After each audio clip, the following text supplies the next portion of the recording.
5 बड़े फैसले लिए गए हैं। फसलों पर मुहर, 14 फसलों पर एमएसपी को कैबिनेट की मंजूरी मिली है। कपास की एमएसपी में 501 रुपए बढ़ोतरी की गई है।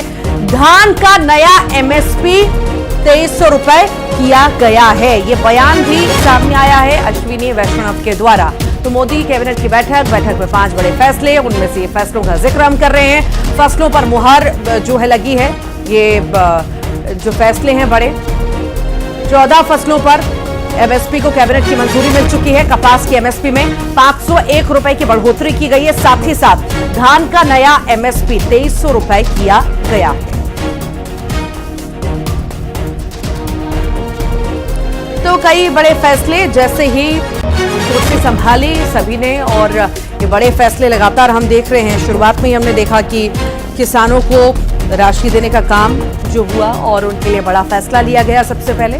उसके बाद एक के बाद एक बड़े बड़े फैसले सरकार की ओर से लिए जा रहे हैं। इसी बीच ये बड़ा फैसला हम आपको बता रहे हैं। साथ ही साथ ये भी बताएं, ये बैठक बहुत ज्यादा महत्वपूर्ण, चूंकि कई सारे मामलों को लेकर के मंथन लगातार चल रहा था और मुहर भी अब कहीं ना कहीं लगी है। और इसका हम जिक्र कर रहे हैं कि 14 फसलों पर एमएसपी को कैबिनेट की मंजूरी मिल चुकी है। साथ ही साथ कपास की एमएसपी में 501 रुपए की बढ़ोतरी की गई है। और अगर फैसलों की बात करें तो धान का नया एमएसपी जो है 2300 रुपए किया गया। वहीं रागी की एमएसपी का अगर जिक्र किया जाए तो 4290 रुपए ये किया गया। ये बड़े फैसले जो हैं मोदी कैबिनेट में लिए गए हैं और आने वाले समय में भी हम कई बड़े फैसले देखेंगे।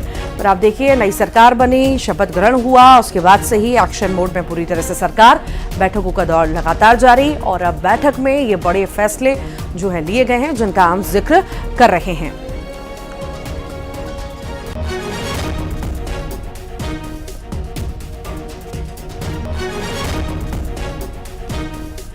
किसानों के लिए बड़े फैसले अब तक सरकार लेती आई है और हमने हमेशा ही देखा है कि किस तरह से किसानों के हित में काम सरकार करती आई और हमेशा सरकार ये कहती भी आई है कि हम किसानों के हित में काम हमेशा ही करते हैं। और ये बड़े फैसले कहीं ना कहीं दर्शाते भी हैं कि किसानों के हित में कितने काम आखिर हो रहे हैं। आपने शुरुआत में भी देखा कि जैसे ही शपथ ग्रहण हुआ उसके बाद हर किसी ने अपनी कुर्सी संभाली और उसके बाद कामकाज संभालने के बाद बड़े बड़े फैसले लिए गए और उसी बीच ये बड़े फैसले भी सामने आए हैं।